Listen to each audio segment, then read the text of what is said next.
ಕನಕಪುರ ನಗರದ rural education society ಮತ್ತು ರಾಮನಗರ ಜಿಲ್ಲಾ ಪೊಲೀಸ್ ಸಂಯುಕ್ತಾಶ್ರಯದಲ್ಲಿ ಎಸ್ ಕರಿಯಪ್ಪನವರ 125ನೇ ಜನ್ಮದಿನಾಚರಣೆ ಪ್ರಯುಕ್ತ ಶನಿವಾರ ಮಾದಕ ವ್ಯಸನ ವಿರುದ್ಧ ಜಾಗೃತಿ ಜಾಥಾ ಹಮ್ಮಿಕೊಳ್ಳಲಾಗಿತ್ತು. ಕಾರ್ಯಕ್ರಮ ಉದ್ಘಾಟಿಸಿ ಮಾತನಾಡಿದ ಜಿಲ್ಲಾ ಹೆಚ್ಚುವರಿ ಪೊಲೀಸ್ ವರಿಷ್ಠಾಧಿಕಾರಿ ರಾಮಚಂದ್ರಯ್ಯ, ಶಾಲಾ ಕಾಲೇಜುಗಳಲ್ಲಿ ವ್ಯಾಸಂಗ ಮಾಡುತ್ತಿರುವ ಮಕ್ಕಳ ಬಗ್ಗೆ ಇಂದಿನ ಪೋಷಕರು ಆತಂಕ ಪಡುತ್ತಿರುವುದಾಗಿ ಕಳವಳ ವ್ಯಕ್ತಪಡಿಸಿದರು. ಆಕರ್ಷಣೆಗೆ ಒಳಗಾಗಿ ಬಹಳಷ್ಟು ವಿದ್ಯಾರ್ಥಿಗಳು ಮಾದಕ ವ್ಯಸನಕ್ಕೆ ಬಲಿಯಾಗಿ ಇವರನ್ನು ನಂಬಿದ ಪೋಷಕರಿಗೆ ಕಂಟಕರಾಗುತ್ತಿರುವುದು ದೌರ್ಭಾಗ್ಯ. ಮಾದಕ ವ್ಯಸನಕ್ಕೆ ಸಿಲುಕಿದವರು ಯಾವುದೇ ಚಿಕಿತ್ಸೆಯಿಂದ ಗುಣವಾಗುವುದಿಲ್ಲ. ವ್ಯಸನಿಗಳು ಕೊನೆಗೆ ಬಹು ಅಂಗಾಂಗ ವೈಫಲ್ಯಕ್ಕೆ ಒಳಗಾಗಿ ಜೀವವನ್ನೇ ಕಳೆದುಕೊಳ್ಳಬೇಕಾಗುತ್ತದೆ. ಹಾಗಾಗಿ ಯುವಕರು, ವಿದ್ಯಾರ್ಥಿಗಳು ಮಾದಕ ವ್ಯಸನಗಳಿಗೆ ಬಲಿಯಾಗಬಾರದು ಎಂದರು. ಆರ್ಎಸ್ ಸಂಸ್ಥೆ ಅಧ್ಯಕ್ಷರಾದ ಶ್ರೀಕಂಠರವರು ಮಾತನಾಡಿ, ಶಾಲಾ ಕಾಲೇಜುಗಳಲ್ಲಿ ವ್ಯಾಸಂಗ ಮಾಡುವ ವಿದ್ಯಾರ್ಥಿಗಳು ಮಾದಕ ವ್ಯಸನಗಳಿಂದ ದೂರವಿದ್ದು ಒಳ್ಳೆಯ ಭವಿಷ್ಯವನ್ನು ರೂಪಿಸಿಕೊಂಡು ಆರೋಗ್ಯವಂತ ಸಮಾಜ ನಿರ್ಮಾಣ ಮಾಡಬೇಕು ಎಂದರು. ತಾಲೂಕಿನ ಎಲ್ಲ ಶಾಲಾ ಕಾಲೇಜುಗಳ ವಿದ್ಯಾರ್ಥಿಗಳು ಸಹಸ್ರಾರು ಸಂಖ್ಯೆಯಲ್ಲಿ ನಗರದ ಮುಖ್ಯ ರಸ್ತೆಗಳಲ್ಲಿ ಮಾದಕ ವ್ಯಸನದ ವಿರುದ್ಧ ಜಾಗೃತಿ ಘೋಷಣೆಗಳೊಂದಿಗೆ ಮೆರವಣಿಗೆಯಲ್ಲಿ ಪಾಲ್ಗೊಂಡಿದ್ದರು. ಸಮಾರಂಭಕ್ಕೂ ಮುನ್ನ ಬಮೂಲ್ ಅಧ್ಯಕ್ಷ ರಾಜಕುಮಾರ್ ಆರ್ಎಸ್ ಸಂಸ್ಥೆಗೆ ಜೆರಾಕ್ಸ್ ಮಿಷಿನ್ ಮತ್ತು ಲ್ಯಾಪ್ಟಾಪ್ಗಳನ್ನು ದೇಣಿಗೆ ನೀಡಿದರು. ಈ ಸಂದರ್ಭದಲ್ಲಿ ಪೊಲೀಸ್ ಇನ್ಸ್ಪೆಕ್ಟರ್ಗಳಾದ ಮಿಥುನ್ ಶಿಲ್ಪಿ, ವಿಕಾಸ್, ಸಬ್ ಇನ್ಸ್ಪೆಕ್ಟರ್ಗಳಾದ ಮನೋಹರ್, ಉಷಾ, ರತ್ನಮ್ಮ, ಆರ್ಎಸ್ ಆಡಳಿತ ಮಂಡಳಿ ಕಾರ್ಯದರ್ಶಿ ಪುಟ್ಟಸ್ವಾಮಿ, ಖಜಾಂಚಿ ಮಂಜುನಾಥ್, ಪ್ರಾಂಶುಪಾಲರಾದ ಬಾಲಕೃಷ್ಣ, ನಿರ್ದೇಶಕರಾದ ಸೂರ್ಯನಾರಾಯಣ್, ಕೆಬಿ ನಾಗರಾಜು, ಕೃಷಿ ಕಾಲೇಜು ಪ್ರಾಂಶುಪಾಲರಾದ ಸಿದ್ದರಾಮೇಗೌಡ, ಪುಟ್ಟರಾಜು ಸೇರಿದಂತೆ ಉಪನ್ಯಾಸಕರುಗಳು, ಪೊಲೀಸ್ ಸಿಬ್ಬಂದಿಗಳು ಮತ್ತು ಡಾಕ್ಟರ್ ವಿನೋದ್ ಕುಮಾರ್ ಹಾಗೂ ಸಾವಿರಾರು ವಿದ್ಯಾರ್ಥಿಗಳು ಭಾಗವಹಿಸಿದ್ದರು.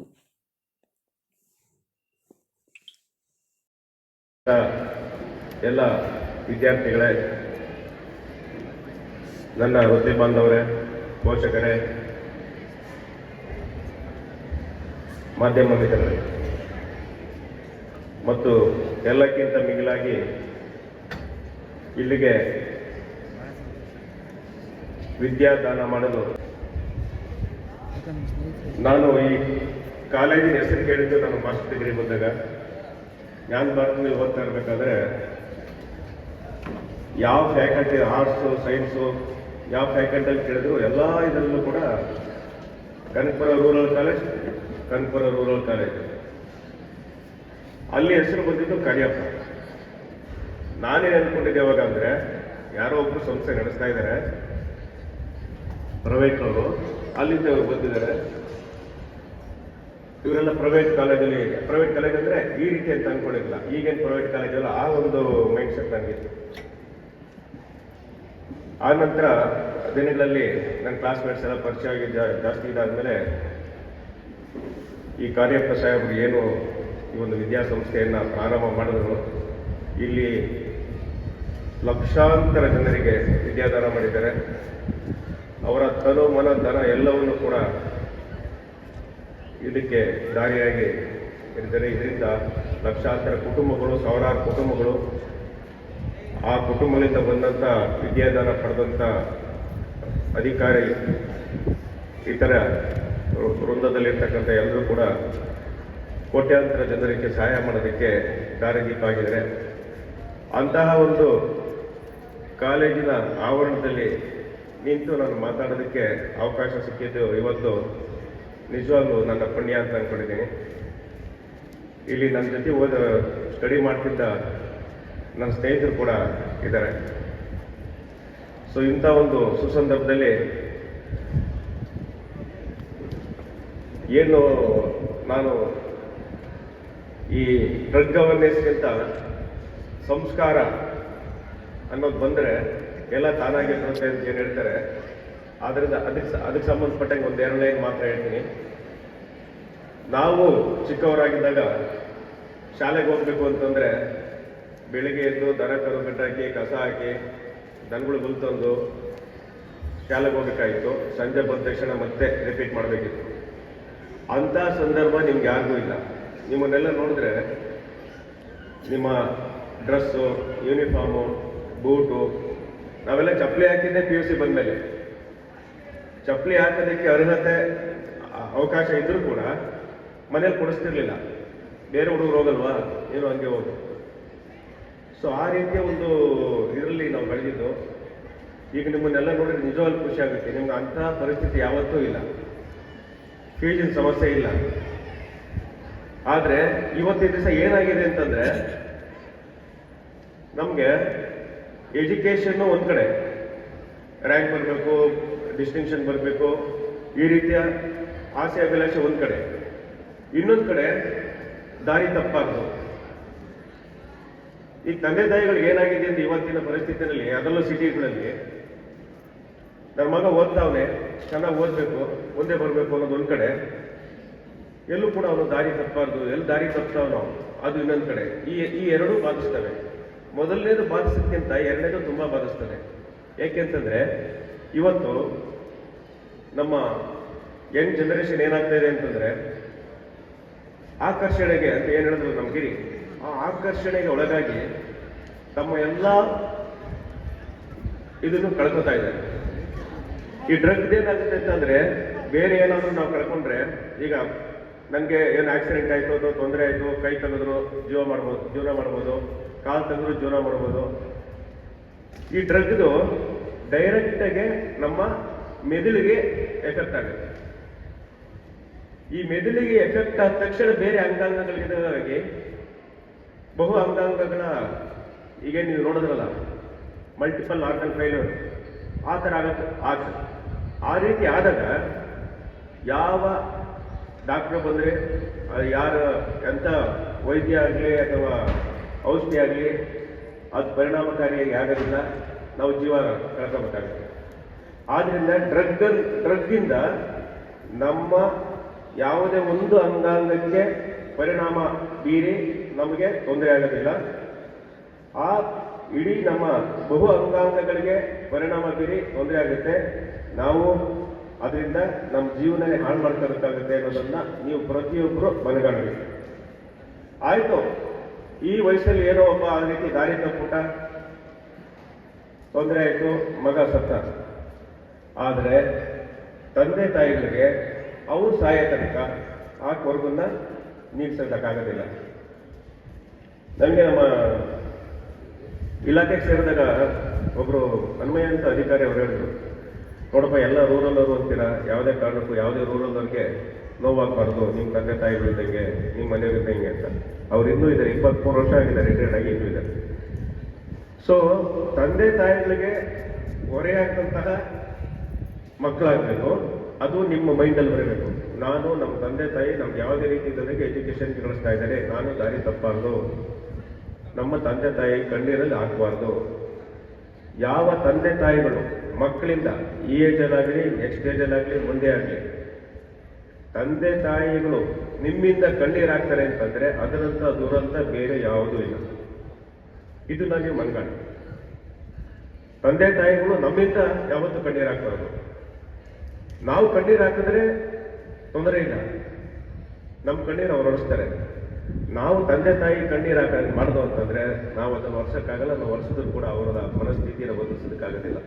ಆದ್ರಿಂದ ನನ್ನ ಒಂದು ಸವಿನಯ ವಿನಂತಿ ನಿಮ್ಮಲ್ಲಿ, ನೀವು ಯಂಗ್ ಜನರೇಷನ್ ಇದ್ದೀರಾ, ನೀವು ಕಡಿಮೆ ಮಾರ್ಕ್ಸ್ ಬರುತ್ತೋ ಜಾಸ್ತಿ ಮಾರ್ಕ್ಸ್ ಬರುತ್ತೋ, ಅಧಿಕಾರಿಗಳಾಗ್ತಿರೋ ಬೇರೆ ಫೀಲ್ಡ್ಗೆ ಹೋಗ್ತಿರೋ, ಜೀವನ ಅಂತೂ ಖಂಡಿತ ಆದಾಯ ಹಲವಾರು ಜಾಗಗಳಿದೆ ಜೀವನ ಮಾಡೋದಕ್ಕೆ. ತಂದೆ ತಾಯಿಗಳಿಗೆ ಉತ್ತಮವಾದ ಮಕ್ಕಳಾಗಿ, ಸಮಾಜಕ್ಕೆ ಒಳ್ಳೆ ಜನ ಆಗಿ, ಯಾರು ಕೂಡ ಬೆರಳು ತೋರಿಸಿ ನಿಮ್ಮನ್ನು ತೂಚಿ ಅನ್ನಬಾರ್ದು, ಆ ರೀತಿ ಒಂದು ಇದನ್ನು ಬೆಳೆಸ್ಕೊಳ್ಳಿ. ಆಗ ನೀವು ಅದಕ್ಕಿಂತ ಶ್ರೀಮಂತಿಕೆ ಬೇರೆ ಯಾವುದು ನಿಮಗೆ ಸಿಗೋದಿಲ್ಲ. ಆದ್ದರಿಂದ ಈ ಒಂದು ಸಂಸ್ಕಾರವನ್ನು ಬೆಳೆಸ್ಕೊಂಡು ನಿಮ್ಮ ಮುಂದಿನ ಇದರಲ್ಲಿ ಒಳ್ಳೆ ಪ್ರಜೆಗಳಾಗಿ ಅಂತ ಹೇಳ್ಬಿಟ್ಟು ನಾನು ಹೇಳೋದಕ್ಕೆ ಇಷ್ಟಪಡ್ತೀನಿ. ಈ ಮಲ್ಟಿಪಲ್ ಆರ್ಗನ್ ಫೇಲ್ಯೂರ್ ಆದಾಗ ಹೇಳಿದೆ ನಾನು, ಯಾವುದೇ ರೀತಿ ನಾವು ಬದುಕಕ್ಕೆ ಸಾಧ್ಯ ಇಲ್ವೋ ಅದೇ ಥರ ನಾವು ಬೇರೆ ಯಾವುದೇ ಇದರಲ್ಲಿ ನಾವು ದಾರಿ ತಪ್ಪಿದ್ರೆ ಖಂಡಿತ ಯಾವುದೇ ನಾವು ಉದ್ಯೋಗ ಮಾಡ್ತೀವಿ ಅಥವಾ ಸಂಘ ಸಹವಾಸ ಮಾಡ್ತೀವಿ, ಆ ರೀತಿ ಈ ಆರ್ಗನ್ ಫೇಲ್ಯೂರ್ ಏನಾಗ್ತವೋ ಸಮಾಜದಲ್ಲೂ ಅದೇ ಥರ ಆರ್ಗನ್ ನಮ್ಮ ಭೌತಿಕ ಇದರಲ್ಲಿ ಆಗ್ತದೆ, ನಮ್ಮ ಬಾಡಿಗೆ ಆಗ್ತಲೇ ಇರ್ಬೋದು, ಬೇರೆ ಥರಾಗಿ ನಾವು ಹಲವಾರು ಸಂಕಷ್ಟಗಳನ್ನು ಅನುಭವಿಸಬೇಕಾಗುತ್ತೆ. ಆದ್ದರಿಂದ ನೀವು ಸಹವಾಸ ಸಂಘಗಳನ್ನು ಮಾಡಬೇಕಾದ್ರೆ ಖಂಡಿತವಾಗಿ ಕೂಡ, ಯಾಕಂದರೆ ಇಲ್ಲಿಂದ ನೀವು ಹೋದಾಗ ಅಥವಾ ಇಲ್ಲಿ 4 ಜನ ಇದ್ದಾಗ ಯಾವುದೇ ರೀತಿಯ ದುಶ್ಚಟಗಳಿರ್ತಕ್ಕಂಥ ಇವ್ರನ್ನ ಸಹವಾಸ ಮಾಡಬಾರ್ದು. ಇನ್ನೊಂದು ನಿಮಗೆ ಪ್ರತಿಜ್ಞೆ ಮಾಡೋದಲ್ಲಿ ಹೇಳಿದ್ರು, ನಾವು ದುಶ್ಚಟಕ್ಕೆ ಒಳಗಾಗುವುದಿಲ್ಲ ಹಾಗೂ ಒಳಗಾಗಿರುವವರನ್ನ ನಾವು ಬಿಡಿಸಲು ಪ್ರಾಮಾಣಿಕ ಪ್ರಯತ್ನ ಮಾಡುತ್ತೇವೆ ಅಂತ. ನಿಮಗೆ ಆ ರೀತಿ ಯಾರಾದರೂ ದುಶ್ಚಟಕ್ಕೆ ಒಳಗಾಗಿರೋದು ಗೊತ್ತಾಯಿತು ಅಂದರೆ ನೀವು ಖಂಡಿತ ನಿಮಗೆ ಸೋಷಿಯಲ್ ಮೀಡಿಯಾದಲ್ಲಿ ತಿಳಿಸೋದಕ್ಕೆ ಅವಕಾಶ ಇದೆ, ಅಥವಾ ನಮ್ಮ ಪೊಲೀಸ್ ಠಾಣೆಗಳಿಗೆ ಅಥವಾ ನಮ್ಮ ಹಿರಿಯರಿಗೆ, ನಿಮ್ಮ ಪ್ರಾಂಶುಪಾಲರಿಗೆ, ಟೀಚರ್ಸ್ಗೆ, ಸೊ ಯಾವ ಹಂತದಲ್ಲಿ ನೀವು ಇರ್ತೀರೋ ಅವ್ರಿಗೆ ತಿಳಿಸಿ, ಅವರಿಂದ ನಮಗೆ ಮಾಹಿತಿ ಬಂತು ಅಂದರೆ ನಾವು ಅದಕ್ಕೆ ಕ್ರಮ ತಗೊಳ್ಳೋದಕ್ಕೆ ಅನುಕೂಲ ಆಗುತ್ತೆ. ಈಗ ಡಾಕ್ಟ್ರ್ ಹೇಳಿದ್ರು 3,400 ಚಿಲ್ಲರೆ ಬೆಂಗಳೂರು ಸಿಟಿನಲ್ಲಿ ಅಂತ.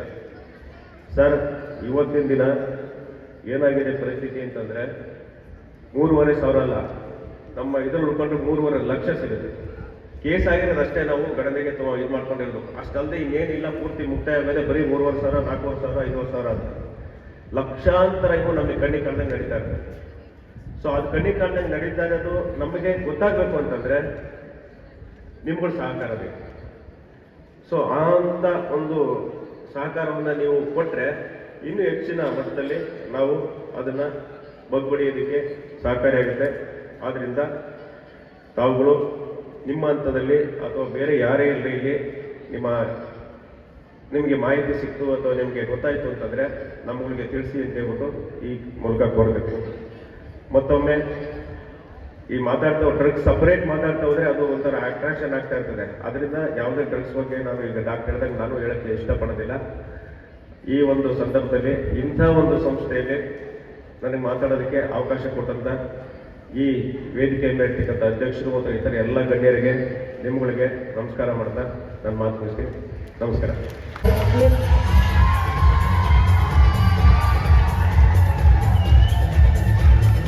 ನಾನು 2 ವರ್ಷ ಆಯಿತು ಅಧ್ಯಕ್ಷ ಆಗಿ.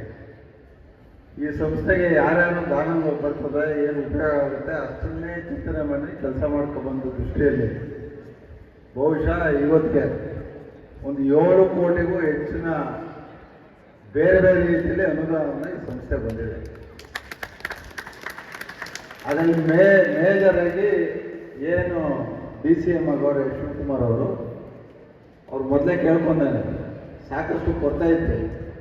ಅವರು CSR ಫಂಡಲ್ಲಿ ಬಿಡದಿ ಡೈರೆಕ್ಟ್ ಆಫರ್ ಕಂಪ್ನಿಯಿಂದ 1,70,00,000 ಈಗ 1.5 ವರ್ಷದಲ್ಲಿ ಕೊಡಿಸ್ತೀವಿ. ಅದಾದಮೇಲೆ ಅಗ್ರಿಕಲ್ಚರ್ ಕಾಲೇಜ್ ಶುರು ಮಾಡಿದ್ರು. ಸುಮ್ಮನಿದ್ರೆ ಇಲ್ಲ ಇನ್ನೊಂದು ಭಾಷೆ ಮಾಡಿಸ್ತಾರೆ. ಕಾಲೇಜಲ್ಲಿ ಗಾಂಧಿ ಫಾರಮಲ್ಲಿ ಶುರು ಮಾಡ್ತೀವಿ, ಈಗ ಶುರು ಮಾಡಿದ್ದೀವಿ. ಅಲ್ಲಿ ಮೂಲಭೂತ ಸೌಕರ್ಯ ಬೇಕಾಗಿತ್ತು. ಅವ್ರು ಕೇಳಿದ್ರೆ ಗೊತ್ತಿರಲಿ, ಒಂದು ಸತಿ 1 ಕೋಟಿ ಕೇಳಿದ್ರು, 1 ಕೋಟಿ ಸ್ಯಾಂಕ್ಷನ್ ಮಾಡಿದ್ರು. ಈಗ ಅಗ್ರಿಕಲ್ಚರ್ ಕಾಲೇಜ್ ಶುರು ಮಾಡಿದಾಗ ಇನ್ನೊಂದು ಸ್ವಲ್ಪ ದುಡ್ಡು ಬೇಕು ಅಂದರು ಇಂಜಿನಿಯರು, ಪುನಃ 3.5 ಕೋಟಿ ಮಾಡೋರು. ಅಂದರೆ 4.25 ಕೋಟಿ ದುಡ್ಡನ್ನು 4.25 ಪ್ಲಸ್ 1.5 ಎಷ್ಟಾಯಿತು 6 ಕೋಟಿ ಶಿವಕುಮಾರ್ ಅವರಿಂದ ಬಂದಿದೆ. ಹಾಗೆ ಬೇರೆ ಬೇರೆ ಇದು ನಮ್ಮ ಬೀಗರು ಕಂಪ್ನಿಯಿಂದ ಒಂದು CSR ಫಂಡ್ 26 ಲಕ್ಷ ಕೊಟ್ಟರು. ಹಾಗೆ ಯಾರು ಹಿಡಿತಾ ಇರ್ತೀನಿ ನಾನು. ನೋಡಿ, ಬ್ಯಾಸ್ಕೆಟ್ ಬಾಲ್ ಕೋರ್ಟ್ ಮಾಡಿದಾಗ ನೀವು ಮೊನ್ನೆ ಯಾರೋ 4,60,60,000 ಬ್ಯಾಸ್ಕೆಟ್ ಬಾಲು 30 ಕೋಟಿ ದಾನ ಮಾಡಿಸ್ತಾರೆ. ಈಗ ರಾಜುಗೂ ಅದಿದು ಹೇಳ್ತಾ ಇದ್ದೆ, ಅವರ ಅಧ್ಯಕ್ಷ ಆದಾಗಿದ್ದು ಒಂದು ಅವಕಾಶ ಇದೆ ಬೆಂಗಳೂರಲ್ಲಿ. ಏನು ಈ ಇದೆಯಲ್ಲ RO ಯೂನಿಟ್ ಎಲ್ಲ ಸ್ಕೂಲಲ್ಲೇ ಬೇಕು ಅಂತ ಹೇಳಿದಾಗ ಗೊತ್ತಿರಲಿ ನಿಮಗೆ, ಅದು 4 ಲಕ್ಷ 5 ಲಕ್ಷ ಆಗ್ಬೋದು ಒಂದೊಂದು ಯೂನಿಟ್ಟು. ನಾನು ಬಿಡ್ತಾನೆ ಇಲ್ಲ ಅವ್ರಿಗೆ. ನನ್ನ ಅಧ್ಯಕ್ಷನಾದಾಗ ಶುರು ಮಾಡೋದು ಇನ್ನೂ ಬಿಡ್ತಾ ಇಲ್ಲ. 4 ಯೂನಿಟ್ ಕೊಡ್ಸವ್ರೆ ರಾಜವರವರು ಅಧ್ಯಕ್ಷ ಆಗಿ. 4 ಯೂನಿಟು ಈ ಕಾಲೇಜಿದೆ, ಹೈಸ್ಕೂಲಿದೆ, ಡಿಗ್ರಿ ಕಾಲೇಜಲ್ಲೇ ಅಲ್ಲಿ ಕೊಡಿಸ್ರು. ಆಮೇಲೆ ಏನಾಯಿತು, ಈ ನಮ್ಮ ಅಗ್ರಿಕಲ್ಚರ್ ಕಾಲೇಜ್ ಬಂದಾಗ ಒಂದು ಒಳ್ಳೆ ಲ್ಯಾಪ್ಟಾಪ್ ಬೇಕು. ಲ್ಯಾಪ್ಟಾಪ್ ಇದೆ ನಮ್ಮ ಹತ್ರ. ಅದು ಅಗ್ರಿಕಲ್ಚರ್ ಕಾಲೇಜ್ ರಿಕ್ವೈರ್ಮೆಂಟ್ಗೆ ಒಂದು ಹೈಯರ್ ಲೆವೆಲ್ ಲ್ಯಾಪ್ಟಾಪ್ ಬೇಕು, ಒಂದು ಒಳ್ಳೆ ಜೆರಾಕ್ಸ್ ಮಿಷಿನ್ ಬೇಕು ಅಂತ ಹೇಳಿದಾಗ ನಾನು ಕೇಳಲ್ಲ, ಇಷ್ಟೆಲ್ಲ ಕೇಳಿದ್ದೀನಿ, ಎಷ್ಟು ಕೇಳೋದು ರಾಜನ ಅಂತ. ಆ ಪುಟ್ಟರಾಜ್ ಅವ್ರಿಗೂ ಬೇಕಾದವರು ಅವ್ರು ಕೇಳೋರು, ನಮ್ಮ ಲ್ಯಾಪ್ಟಾಪು ಇನ್ಯಾರ ಕೊಡಿಸ್ಕೊಟ್ಟಿದ್ದಾಗ ಬಹುಶಃ ಇವತ್ತು ಒಂದು 3 ಲಕ್ಷ ರೂಪಾಯಿ ಎಲ್ಲ ಹೈ ಎಂಡ್ ಐಟಮ್ಸ್ ಅವು. ಇವತ್ತೇನು ಲ್ಯಾಪ್ಟಾಪ್ ಇದೆ, ಜೆರಾಕ್ಸ್ ಮಿಷಿನ್ ಇದೆ, ಹೈ ಎಂಡ್ ಮಿಷಿನ್ನ ಕೊಡಿಸೋರೆ. ನಾನು ಅವ್ರ ಅಧಿಕಾರ ಮುಗಿತಾವೆ. ಬಹುಶಃ ಈ ಸಂಸ್ಥೆಗೆ ಅವರಿದ್ದ ಅಧಿಕಾರದಲ್ಲಿ ಎಷ್ಟು ಮಾಡಬೇಕು ಅಷ್ಟು ಮಾಡೋರೆ. ಅಧ್ಯಕ್ಷನಾಗಿ ಸಂಸ್ಥೆ ಪರವಾಗಿ ನಿಮ್ಮೆಲ್ಲರ ಪರವಾಗಿ ಕೃತಜ್ಞತೆ ಹೇಳಕ್ಕೆ ನಾನು ಇಷ್ಟಪಡ್ತೀನಿ.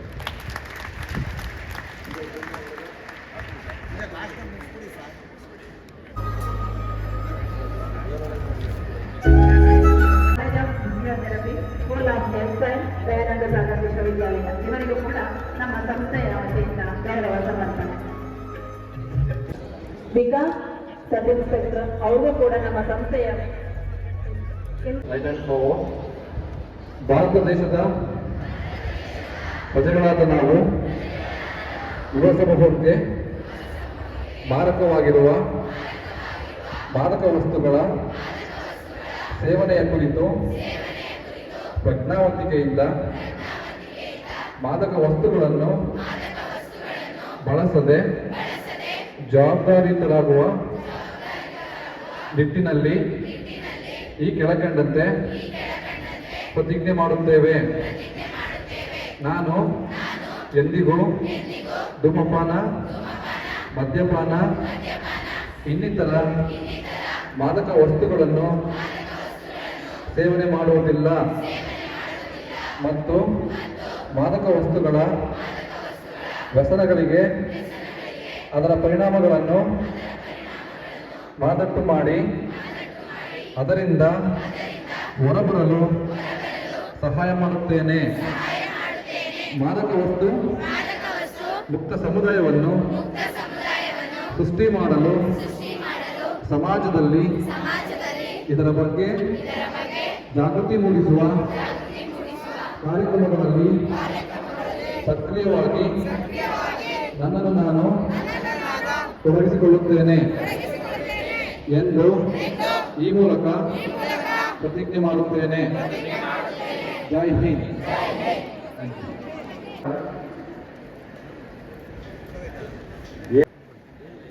ಇದರಲ್ಲಿ ಇದನ್ನು ಉದ್ಘಾಟನೆ ಮಾಡಿದಂಥ ಅಡಿಷನಲ್ ಸೂಪರಿಂಟೆಂಡೆಂಟ್ ಆಫ್ ಪೊಲೀಸ್ ಅವರಾದ ರಾಮಚಂದ್ರನ್ ಅವರೇ, DSP ಅವರಾದ ಗಿರೀಶ್ ಅವರೇ,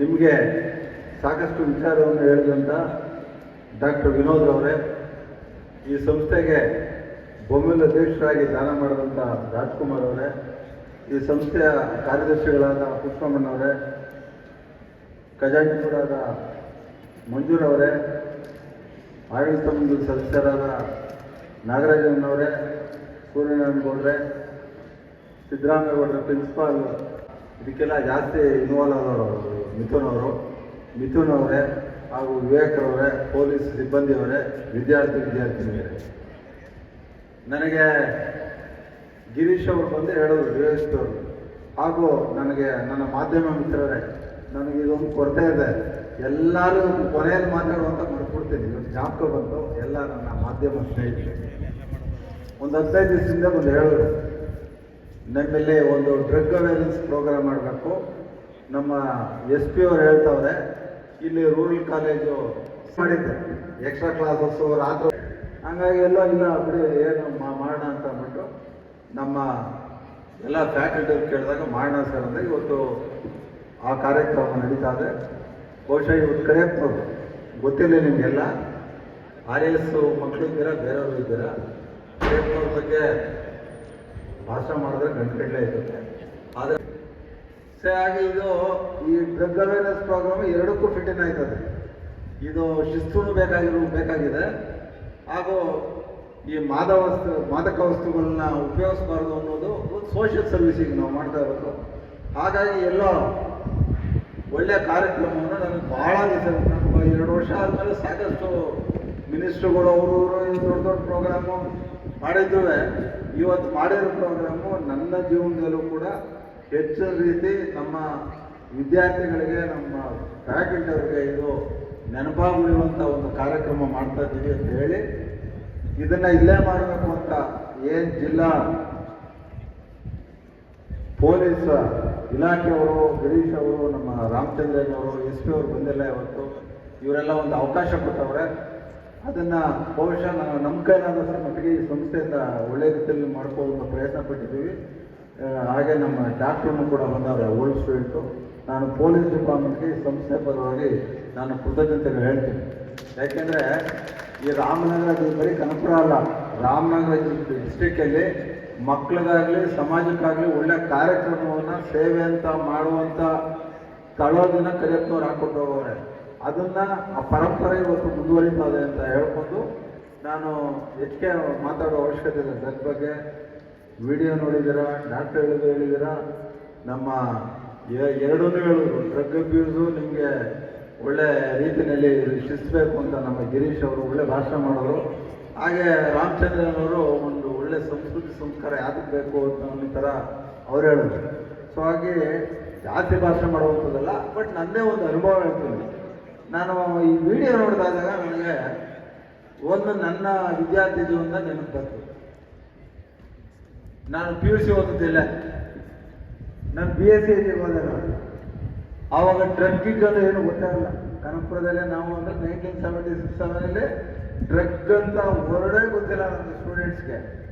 ಬಟ್ ನಾನು BSc ನಾನು ಬೆಂಗಳೂರಿಗೆ ಹೋದೆ. ಆವಾಗ ಗೊತ್ತಾಯ್ತು ನನಗೆ ಡ್ರಗ್ ಅನ್ನೋದು ಒಂದು ಇದೆ, ಮಾದಕ ವಸ್ತು ಅಂತ. ಅದೇನು ಗೊತ್ತಾಯ್ತು ಅಂದರೆ ಅಲ್ಲಿ ಫಾರಿನ್ ಸ್ಟೂಡೆಂಟ್ಸ್ಗೆ ಒಂದು ಸ್ಫೋಟ ಇದೆ. ಈ ಇರಾನೀಸು, ಶ್ರೀಲಂಕಾದವರು, ಮಲೇಷಿಯನ್ಸು, ಸುಮಾರು ಅರಬ್ ಕಂಟ್ರಿಯಿಂದೆಲ್ಲ ಒಂದು ಅವ್ರದ್ದು ಒಂದು ಸ್ಟೂಡೆಂಟ್ಸ್ ಇದ್ರು. ಅವರು ಎಲ್ಲ ಅವರು ಅದು ಉಪಯೋಗಿಸೋಕೆ ಶುರು ಮಾಡೋದು. ಯಾಕಂದರೆ ಇರಾನ್ಗೆಲ್ಲ ರಿಸ್ಟ್ರಿಕ್ಷನ್ ಜಾಸ್ತಿ ಅಲ್ಲ, ಒಂದೇ ಸತಿ ಅವ್ರಿಗೆ ಫ್ರೀಡಮ್ ಸಿಗ್ತಲ್ಲ.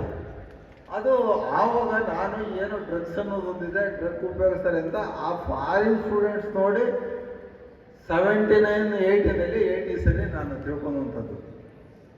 ಆಮೇಲೆ ಅವ್ರು ನೋಡಿದೆ ಅವ್ರ ಜೀವನನ. ಅವರಲ್ಲಿ ಎಷ್ಟೋ ಜನ ಅದರಲ್ಲಿ ಒಳ್ಳೆಯವರು ಇದ್ದರು. ಫಾರಿನ್ ಸ್ಟೂಡೆಂಟ್ಸ್ ಅವರೆಲ್ಲ ಡ್ರಗ್ ಅಡಿಕ್ಟ್ಸ್ ಅಂತ ಏನಿಲ್ಲ.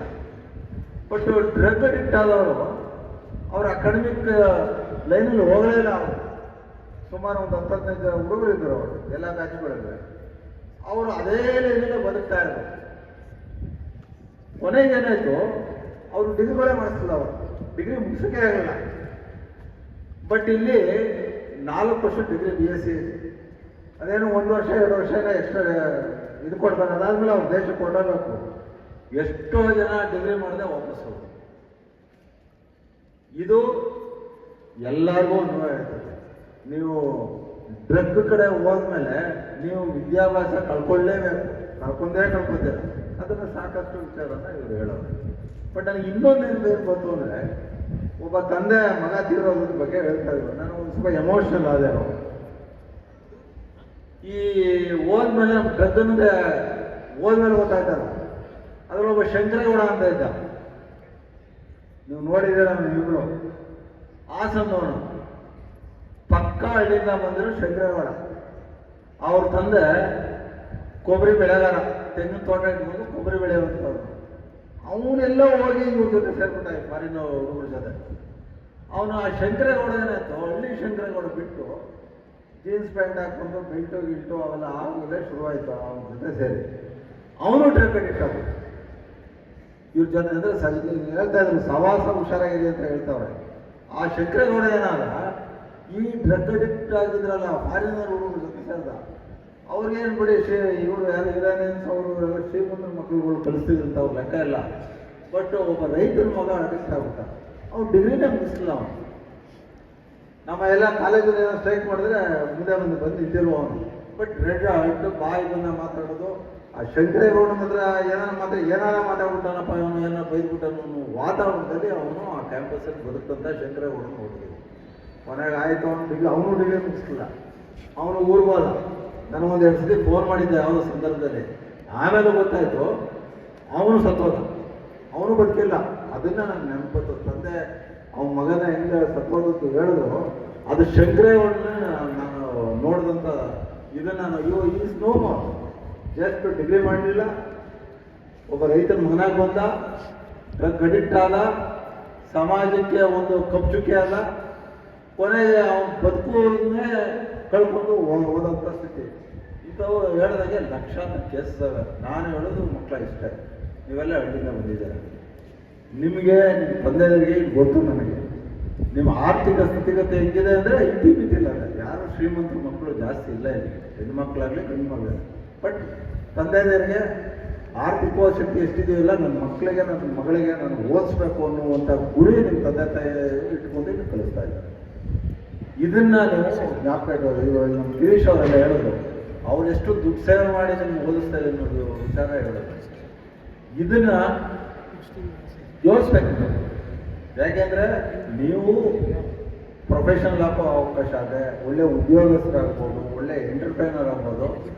ಬಟ್ ಈಗ PUC ಮಟ್ಟದ ಒಂದು ಡಿಗ್ರಿನವರು ಇದ್ದೀರಾ, ಇದು ಭಾರಿ ಇಂಪಾರ್ಟೆಂಟ್ ಸ್ಟೇಜು. ಈಗ ಏನಾದರೂ ಕಾಲು ಜಾರದಂತೂ ವಾಪಸ್ ಬರಲ್ಲ. ಡಾಕ್ಟ್ರ್ ಆಪ್ರೇಷನ್ ಮಾಡಿದ್ರು ವಾಪಸ್ ಬರಲ್ಲ. ನನಗೆ PUCನಲ್ಲಿ ಒಂದು ಸ್ವಲ್ಪ ಸೀರಿಯಸ್ ಆಗಿ ಒಳ್ಳೆ ಕೋರ್ ಮಾಡಿಸ್ಬೇಕು, ಪಾಸ್ ಮಾಡಿಸ್ಬೇಕು ಅಂತ ಸೀರಿಯಸ್ ಆಗಿ ಅಟೆಂಡ್ ಮಾಡ್ತಾ ಇದ್ದೀವಿ ಮ್ಯಾನೇಜ್ಮೆಂಟು. ನಾನು ಪದೇ ರಿವ್ಯೂ ಮಾಡ್ತಾ ಇರ್ತೀನಿ. ಆ ರಿವ್ಯೂ ಮಾಡಿದಾಗ ನಾವು ಅಲ್ಲಿಂದ ಅವ್ರು ಕಳಿಸ್ತಾರೆ, ತಂದೆ ತಾಯಿದ್ರು ಇಲ್ಲಿ ಕಾಲೇಜ್ಗೆ ಹೋಗ್ತಾರೆ ಅಂತ, ಇಲ್ಲಿ ಕಾಲೇಜ್ಗೆ ಹೋಗ್ತಾ ಇಲ್ಲ, ಇಲ್ಲಿ ಬರ್ತಾನೆ ಇಲ್ಲ ಅಂತ ಹುಡುಗರನ್ನೆಲ್ಲ ಪಟ್ಟಿ ಮಾಡಿ ಅಂದರೆ 20%, 30%, 40% ಇದಾಗಿರೋದು ಅಟೆಂಡೆನ್ಸು. ಅಂಥವೆಲ್ಲ ಐಸೋಲೇಟ್ ಮಾಡಿ ಅಂಥವನ್ನೆಲ್ಲ ಗುರುತಿಸ್ತಾ ಇದ್ದೀವಿ. ಅವರೆಲ್ಲ ಇನ್ನೊಂದು ಸ್ವಲ್ಪ ಏನೋ ಮಾಡುವ ಆಗಲ್ಲ ಅಂತ ಅವರು ಎಕ್ಸಾಮೇ ತಗೊಳಕ್ಕಾಗಲ್ಲ ಅನ್ನೋದು ಲೆಕ್ಕದಲ್ಲಿ. ಆಮೇಲೆ ಇನ್ನೊಂದು ಆಶ್ಚರ್ಯ ಹೇಳಿದ್ರು, ಮೇಡಮ್ ಹೇಳಿದ್ರು ಅನ್ನಿಸ್ತದೆ. ಸರ್ ಒಂದು 4-5 ಜನ ಬರ್ತಾರೆ, ಅವರು ಅಟೆಂಡೆನ್ಸು ಫುಲ್ಲಾಗಿದೆ ಸರ್ ಅವರು. ಬಟ್ ಅವ್ರು ಬರ್ತಾರೆ, ಸುಮ್ಮನೆ ಕೂತಿರ್ತಾರೆ, ಅವ್ರ ಮೂಮೆಂಟ್ ಇಲ್ಲ, ರಿಯಾಕ್ಷನ್ ಇಲ್ಲ. ಅವ್ರನ್ನ ಯಾವ ರೀತಿಯೂ ಎಕ್ಸಾಮ್ ಕುಡಿಸೋಕ್ಕಾಗಲ್ಲ, ಯಾಕೆಂದರೆ ಒಳ್ಳೆ ಅಟೆಂಡೆನ್ಸ್ ಇದೆ. ಬಟ್ ಏನೋ ಒಂಥರ ಮಂಪ್ರಾಗಿ ಕೂತು ಹೋಗ್ತಾರೆ ಅನ್ನೋ ಮಾತನ್ನು ನನಗೆ ಈಗ ಒಂದು 15 ದಿವಸದಲ್ಲಿ ನನಗೆ ಹೇಳೋದಂಥ ಜ್ಞಾಪಕ ಇದೆ. ನಾನು ಆವಾಗಲೇ ಸ್ಪೆಂಡ್ ಮಾಡಿದೆ. ಮೋಸ್ಟ್ಲಿ ಯಾರೋ ಡ್ರಗ್ ಅಡಿಕ್ಟ್ಸ್ ಆಗಿರ್ಬೋದು ಈ ಹುಡುಗರುಗಳು ಅಂತ. ಆ 4 ಹುಡುಗರ ಬಗ್ಗೆ ಹೇಳ್ತಾ ಇದ್ರು. ಅವ್ರು ಎಕ್ಸಾಮ್ ಕೊಡಿಸ್ಬೇಕು, ಅವ್ರು ಫೇಲ್ ಆಗೋದು ಅಂತ ಗ್ಯಾರಂಟಿ. ಬಟ್ಟು ಕಾಲೇಜಲ್ಲಿ ಗಲಾಟೆ ಇಲ್ಲ, ಸ್ಕೂಲ್ ಟೀಚರ್ ತೊಂದರೆ ಕೊಡಲ್ಲ, ಪಕ್ಕದ ತೊಂದರೆ ಕೊಡಲ್ಲ, ಬರ್ತಾರೆ, ಡ್ರಗ್ ಹಾಕಿರ್ತಾರೆ, ಏನೋ ಕೂತಿರ್ತಾರೆ, ಹೋಗ್ತಾರೆ. ಯಾಕೆ ಹೇಳ್ತಾ ಇದ್ದೀನಿ ಅಂದರೆ, ಇದು ನಾನು ಹೇಳ್ದಂಗೆ ಮೊದಲು ಈ ಡ್ರಗ್ ಅನ್ನೋದೇ ಗೊತ್ತಿರಲಿಲ್ಲ. ಬೆಂಗಳೂರಲ್ಲಿದ್ದದ್ದು ಇವತ್ತು ಗ್ರಾಮಾಂತರ ಪ್ರದೇಶಕ್ಕೆ ಬಂದಿದೆ. ಇವತ್ತು ಹಳ್ಳಿಗಳು ಬರ್ತಾರೆ. ಆದರೆ ಜಾಸ್ತಿ ನಾವು ಗಾಬರಿ ಪಡಬೇಕಾದದ್ದು ಡ್ರಗ್ ಅಂದರೆ ಏನು ಗೊತ್ತಿಲ್ಲ ತಂದೆಯರಿಗೆ. ಅವಿದ್ಯಾವಂತಗಳಾಗಿರ್ತಾರೆ ಎಷ್ಟೋ ಜನ. ಸಿಗರೇಟು ಡ್ರಿಂಕ್ಸ್ ಅಂತ ಗೊತ್ತಿರ್ತದೆ, ಬಟ್ ಡ್ರಗ್ಸ್ ಅಂದರೆ ಗೊತ್ತಿರಲ್ಲ. ಬಟ್ ಏನಾಗುತ್ತೆ, ಈಗ ಬೆಂಗಳೂರಿಂದ ಇದು ಬರ್ತಾ ಇದೆ, ಬಂದಿರೋ ಸತ್ಯ. ನನಗೆ ಹೇಳ್ತಿದ್ರು, ಇಲ್ಲಿ ಔಟ್ಸೋರ್ಸ್ ತಂದು ಕೊಡೋರೆ ಅವರೇನು ಪ್ಯಾಕೆಟ್ಗಳ ಬಂದು ಕೊಡ್ತಾರಂತೆ. ಫಸ್ಟು ನೀವು ಪೊಲೀಸ್ ಡಿಪಾರ್ಟ್ಮೆಂಟ್ ಅವರು ಅದ್ರ ಕಡೆನೂ ಗಮನ ಕೊಡಬೇಕು. ತಗೊಳಕ್ಕೋತಾರೆ, ಯಾರು ತಗೊಳಕ್ಕೆ ಅಂದರೆ ಸೋರ್ ಸೈಡಿಂದ ಬರ್ತೀವಿ ಅಂತ ಪತ್ತೆ ಮಾಡ್ಬೋದು. ಬೆಂಗಳೂರಿಗೆ ತರ್ತಾರೆ ಈ ಕ್ಯಾಬ್. ಈಗ ಯಾಕೆಂದ್ರೆ ನಾವು ಇನ್ಸ್ಟಿಟ್ಯೂಷನ್ ನಾವು ಮಾನಿಟರ್ ಮಾಡೋಕ್ಕಾಗಲ್ಲ. ಎಲ್ಲ ಜೋಗಳಿಗೆ ಇಟ್ಕೊತಾರೆ, ಅದೆಲ್ಲ ಮೂಲೆಯಲ್ಲಿ ಹೋಗಿ ಎತ್ತಿ ಕೊಟ್ಬಿಡ್ತಾರೆ. ಇದು ನಡೀತಾ ಇದೆ ಅಂತ ನಮ್ಮ ಪ್ರೆಸ್ ಅವರು ಎಲ್ಲ ಉಚ್ಚಪ್ಪ ಇರಬೇಕು. ಇಲ್ಲಲ್ಲ, ಅವ್ರು ಹೇಳ್ತಿದ್ರು ಹಿಂಗೆ ನಡೀತಾ ಇದೆ ಅಂತ. ಪ್ರೆಸ್ ಅವ್ರು ನನಗೆ ಹೇಳಿದ್ರು ಮೊನ್ನೆ. ಹಾಗಾಗಿ ನೀವು ಪೊಲೀಸವರು ಅದ್ರ ಕಡೆ ಗಮನ ಕೊಡಬೇಕು. ಇಲ್ಲಿ ಯಾರು ಬಂದು ಇವೆಲ್ಲ ಬೆಂಗಳೂರಿಗೆ ಹೋಗ್ತಾರಲ್ಲ, ಇಲ್ಲಿ ಯಾರೋ ಅಲ್ಲೊಬ್ಬ ತಗೊಳ್ಳೋರು, ಇದು ಇಲ್ಲೇ ತಂದು ಕೊಡೋ ವ್ಯವಸ್ಥೆ ಅಲ್ಲಿ ಇಲ್ಲ ಇದೆ ಅಂತ ಹೇಳ್ತಾರೆ. ಹಾಗಾಗಿ ಅದ್ರ ಗಮನ ಕೊಡಬೇಕು. ಬಟ್ ಏನಾಗಿದೆ ಈಗೆಲ್ಲ ಹಳ್ಳಿಗಳು ಯಾಕೆ ಮಾಡ್ತಾ ಇದೆ, ನಮ್ಮ ಆರ್ಥಿಕ ಸ್ಥಿತಿ ಮೊದಲಿಗಿಂತ ಬೆಳೆದು ಫೈನಾನ್ಷಿಯಲಿ. ನಾನು ಇವತ್ತು ಬೆಳಗ್ಗೆ ಪೇಪರ್ ಓದ್ತಾ ಇದ್ದೆ. ಅದ್ರಲ್ಲಿ ಏನಿತ್ತು ಅಂದರೆ, ಈ ಸ್ಪೆಂಡಿಂಗ್ ಪವರ್ ಅಂತ ಖರ್ಚು ಮಾಡೋದು, ಸಿಟಿಲಿ ಎಷ್ಟು ಖರ್ಚು ಮಾಡ್ತಾರೆ, ಹಳ್ಳಿಲಿ ಎಷ್ಟು ಖರ್ಚು ಮಾಡ್ತೀವಿ. ಸಿಟಿಗಳಲ್ಲಿ 150-200% ಖರ್ಚು ಮಾಡ್ತಾರೆ. ಅಂದರೆ ಒಬ್ಬ ಹಳ್ಳಿಯವನಾಗಿ ಅವರೇಜ್ 100 ರೂಪಾಯಿ ಖರ್ಚು ಮಾಡಿದ್ರೆ, ಒಬ್ಬ ಸಿಟಿಲಿ 200-250 ರೂಪಾಯಿ ಖರ್ಚು ಮಾಡ್ತಾರೆ. ಅಂದರೆ ಹೆಚ್ಚಿನ ಆರ್ಥಿಕ ಶಕ್ತಿ ಇರುವಂಥ ಸಿಟಿ. ಹಂಗಾಗ್ಬಿಟ್ಟು ಅಲ್ಲಿ ಜಾಸ್ತಿ ಬೇರೆ ಇರ್ತದೆ. ಇದಕ್ಕೆ ಯಾಕೆಂದರೆ ಹಣ ಬೇಕಲ್ಲ. ಬಟ್ ಇನ್ನೊಂದು ಏನು ನೋಡಿದೆ, ಈಗ ಯಾಕೆ ಹಳ್ಳಿಲಿ ಬರ್ತಾವೆ ನಾನು ಅನಲೈಸ್ ಮಾಡಿದ್ರು. ಈಗ ನಮ್ಮ ಕರ್ನಾಟಕನೇ ಅಂತ ಈ ಸಿಟಿಲಿ ಏನು ಖರ್ಚು ಮಾಡ್ತಾರೆ ಸ್ಪೆಂಡಿಂಗ್ ಪವರ್ ಇಲ್ಲಿ ಅಂದರೆ ಕಮ್ಮಿ ಆಯ್ತಾ ಇದೆ. ಅಂದರೆ ಇಂಡಿಯನ್ ಅವರೇಜ್ 85% ಇದೆಯಂತೆ. ಮಹಾರಾಷ್ಟ್ರದಲ್ಲಿ 100%. ಅಂದರೆ 100 ರೂಪಾಯಿ ಖರ್ಚು ಮಾಡಿ ಮಹಾರಾಷ್ಟ್ರದಲ್ಲಿ, ಹಳ್ಳಿಲಿ ಸಿಟಿಲಿ 200 ರೂಪಾಯಿ ಖರ್ಚು ಮಾಡೋ ಸ್ಪೆಂಡಿಂಗ್ ಪವರ್ ಇದೆ. ಬೇರೆ ಇಂಡಿಯನ್ ಅವರೇಜು 80% ಅಂದರೆ ₹100 ಖರ್ಚು ಮಾಡಿ 60% ಬಂದಿದೆ. ಡಿಫರೆನ್ಸ್ ಅಂದರೆ ಹಳ್ಳಿನಲ್ಲೂ ಆರ್ಥಿಕವಾಗಿ ಶಕ್ತಿ ತುಂಬಿಕೊಳ್ಳುವಂಥ ಇದು ಆಗಿದೆ. ನಿಜ, ಆರ್ಥಿಕವಾಗಿ ದುಡ್ಡು ಆಡ್ತಾ ಇರೋದು. ಬಟ್ ಏನಾಯ್ತದೆ, ಈ ಮಕ್ಕಳಿಗೆ ಪೇರೆಂಟ್ಸ್ಗೆ ಪಾಕೆಟ್ ಮನಿ ಕೊಡೋದು, ದುಡ್ಡು ಕೊಡೋದು, ತಮ್ಮ ತಾಯಿ ತಾವು ಬಿಡಿಸ್ಕೊಡೋದು ಇವೆಲ್ಲ ಬರ್ತದೆ. ಮಕ್ಕಳೇನೋ ಓದ್ತವ್ರೆ ಅಂತ ಕೊಡ್ತಾರೆ ಅವ್ರ ಪೇರೆಂಟ್ಸು. ಯಾಕಂದರೆ ಅವ್ರ ಹತ್ರ ಮೊದಲಿಗಿಂತ ಆರ್ಥಿಕವಾಗಿ ಬೆಟರ್ ಆಗಿದೆ ಈಗ. ಹಾಗಾಗ್ಬಿಟ್ಟು ಆ ದುಡ್ಡನ್ನು ತಂದು ಇಂಥದ್ದು ಹೋಗಬಾರ್ದು. ಇದೊಂದೇ ಅಂತ ಅಲ್ಲ, ಡ್ರಿಂಕ್ಸ್ಗಾಗಲೇ ಅದು ಹೋಗಬೇಡಿ. ನೀವು ಒಳ್ಳೆಯ ಸವಾಸಲ್ಲಿರಿ. ಅವರು ಇನ್ನು ಗಿರೀಶ್ ಅವರು ಒಂದು ಹೇಳ್ತಿದ್ರು, ನಾವು ಇಲ್ಲಿ ಬರೀ ಬೇಸಿಕ್ ಕೋರ್ಸ್ ಅಲ್ಲ, ಅದಿದ್ದು ನಿಜ. ಇವತ್ತು ಪ್ರೊಫೆಷನಲ್ ಕೋರ್ಸಲ್ಲಿ ತಂದಿದ್ದೀವಿ. ಇವತ್ತು ಈಗ ನೋಡಿ ವಿನೋದ ಅವರು ಇಲ್ಲಿ ಹೈಸ್ಕೂಲ್ ಓದ್ತಂತೆ, ಈ ಕಾಲೇಜಲ್ಲಿ ಓದಿದ್ರು, ಈ ಯಾವ ಮಟ್ಟಕ್ಕೆ ಹೋಗೋ ನೋಡಿ. ನಿಮಗೆ ಒಳ್ಳೆಯ ಸಮಾಜಕ್ಕೆ ತಿಳಿಯುವಂಥ ಕೆಲಸವನ್ನು ನಮ್ಮ ವಿನೋದ್ ಅವರು ಮಾಡವ್ರೆ. ಸೊ ಹಾಗಾಗಿ ನೀವುಗಳು ಅವು ಹೇಳಿದ್ದೆಲ್ಲ ಪುನಃ ರಿಪೀಟ್ ಮಾಡುವಂಗಿಲ್ಲ.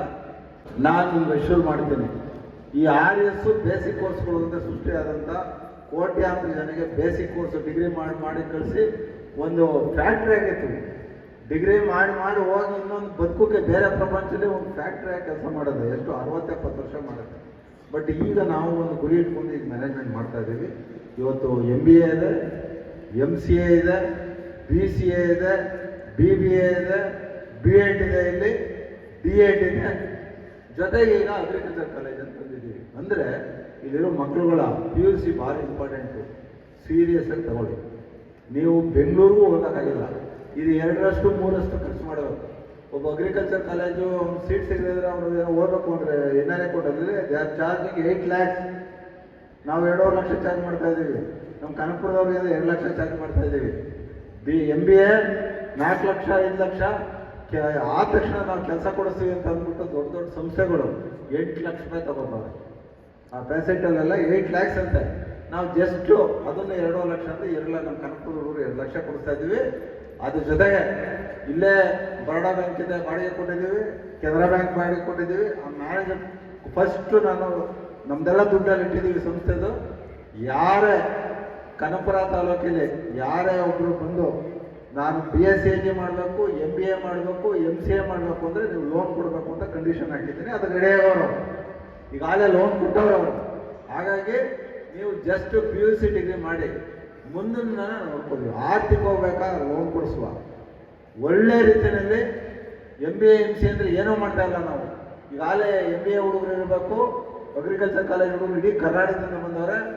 ಏನು ಬೆಂಗಳೂರಲ್ಲಿ ಏನು ಎಜುಕೇಷನ್ ಕ್ವಾಲಿಟಿ ಎಜುಕೇಷನ್ ಕೊಡ್ತದೋ ಆ ಮಾಡ್ತಾರೆ ಕೊಡೋದಕ್ಕೆ ವ್ಯವಸ್ಥೆಯನ್ನು ಆಲ್ಮೋಸ್ಟ್ ಡಾಕ್ಟ್ರೇಟ್ ಮಾಡಿದ್ರೆ ಇವತ್ತು ಫ್ಯಾಕಲ್ಟಿ MBA ಆಗ್ಬೋದು, ಅಗ್ರಿಕಲ್ಚರ್ ಆಗ್ಬೋದು, ಆಲ್ಮೋಸ್ಟ್ ಡಾಕ್ಟ್ರೇಟ್ ಮಾಡಿರುವಂಥವ್ರೆ ಇವತ್ತು ಇಲ್ಲಿ ಬಂದು ಪಾಠ ಮಾಡ್ತವ್ರೆ. ಹಾಗೆ ಬೇರೆ ಕಾಲೇಜು ಟೀಚರ್ಸ್ ಅವರ ಅನಿಸ್ತದಲ್ಲಿ ನಾನು ಹೇಳೋದಿಷ್ಟ, ನೀವು ಓದಿ, ನೀವು ಯಾವ್ಯಾವ ಶಾಲೆ ಯಾವ್ಯಾವ ಕಾಲೇಜು ಓದಿ. ನೆಕ್ಸ್ಟು ಹೈಯರ್ ಎಜುಕೇಷನ್ ಅಂದರೆ ನಿಮಗೆ ಆಶ್ರಯ ಹೈಯರ್ ಎಜುಕೇಷನ್ ಇದೇ ಸಂಸ್ಥೆ ಕೊಡ್ತದೆ. ನೀವು ಕನಕಪುರದಿಂದ ಒಳ್ಳೆ ವಿದ್ಯೆ ಕಲಿತು ನಿಮ್ಮ ಕಾಲ ಮೇಲೆ ನೀವು ನಿಂತ್ಕೊಳ್ಳುವಂಗೆ ಪ್ರೊಫೆಷನಲ್ ಬೆಳೆಯುವಂಥ ವಿದ್ಯೆಯನ್ನು ಕೊಟ್ಟು ನಿಮ್ಮ ಜೀವನವನ್ನು, ನಿಮ್ಮ ಕೆರೆಯನ್ನು ರೂಪಿಸುವಂಥ ಕೆಲಸವನ್ನು ನಾವು ಮಾಡ್ತೀವಿ ಅಂತ ಹೇಳ್ತಾ ಮತ್ತೊಮ್ಮೆ ಮುಗಿದ ನೀವು ಪಾಪ ಬೆಳಿಗ್ಗೆ ಬಂದಿದ್ದೀರ. ನಾನು ಅಂದರೆ ಒಂದು ಸ್ವಲ್ಪ ಇಷ್ಟದಿಂದ ನಾನು ರಾಜವ್ರಿಗೆ ಹೇಳಿದೆ, ಇಲ್ಲ ಇವರು 1-2 ಗಂಟೆ ಇರ್ತದೆ ವಾಕ್ ಇದು ಮಾಡ್ತಾರೆ, ಇಲ್ಲಿ ವಾಕ್ ಮಾಡಿ ಬರ್ತಾರೆ, ಮಜ್ಜಿಗೆ ಬೇಕು ಅಂತಲೇ ಹೇಳಿದೆ. ನಾವು ಕನ್ಸೆಷನ್ ಕೊಡ್ತಾರೆ ಇಂಥ ಇದು. ನಾನು ರಾಜವ್ರಿಗೆ ಹೇಳಿದೆ, ನಮ್ಮ ಮಜ್ಜಿಗೆ ಬೇಕು 1,500 ಪ್ಯಾಕೆಟ್ ಅಂತ, ನಾನು ದುಡ್ಡು ಕೊಡ್ತೀನಿ ಅಂದೆ, ಅವ್ರಿಗೆ ದುಡ್ಡು ಕೊಡ್ತೀನಿ ಅಂದೆ. ಅದಕ್ಕೆ ಇಲ್ಲ ಸರ್ ನೀವು ಅಪ್ಲಿಕೇಶನ್ ಕೊಡಿ, ನಾವು ಏನೋ ವ್ಯವಸ್ಥೆ ಮಾಡ್ತೀನಿ ಅಂತ. ಪಾಪ 1,500 ಪ್ಯಾಕೆಟ್ ಮಜ್ಜಿಗೆ ಕೊಡ್ತಿರೋದು ರಾಜವ್ರು ಕೊಟ್ಟರು ಬೆಂಗಳೂರಿನ. ಯಾವಾಗಲೂ ಸಮಾಜಮುಖಿಯಾದ ಚಿಂತನೆ ಮಾಡುವಂಥದ್ದು ರಾಜಕಾರಣಿಯಾಗಲ್ಲ. ನಾವು ಅದೇ ಥರ ಸೇವೆ ರೀತಿಯಲ್ಲೇ ರಾಜಕೀಯ ಮಾಡ್ತಾ ಇರುವಂಥವ್ರು. ಹಾಗಾಗಿ ನೀವೆಲ್ಲ ಬಂದಿದ್ದೀರಾ.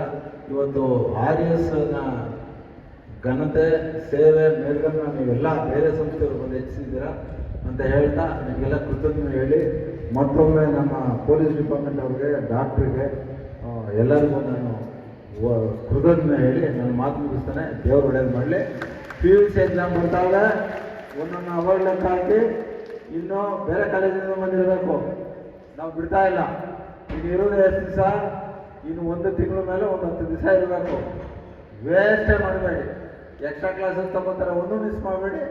ಈ ಒಂದು ತಿಂಗಳು ನೀವು ಎಫರ್ಟ್ ಹಾಕಿದ್ರೆ ನೀವೆಲ್ಲ ಪಾಸ್ ಆಯ್ತೀರ ಅಂತ ಹೇಳ್ತಾ ನಿಮಗೆಲ್ಲ ದೇವರು ಒಳ್ಳೇದು ಮಾಡಲಿ, ಆ ಶಾರದೆ ಒಳ್ಳೇದು ಮಾಡಲಿ, ಪೀಸಲ್ಲೆಲ್ಲ ಒಳ್ಳೆ ಮಾರ್ಕ್ಸ್ ತಗೊಳ್ಳಿ ಅಂತ ನಿಮ್ಗೆ ಆಯ್ತು. ನಾನು ಮಾತು ಮುಗಿಸ್ತಾನೆ. ಜೈ ಕನ್ನಡ.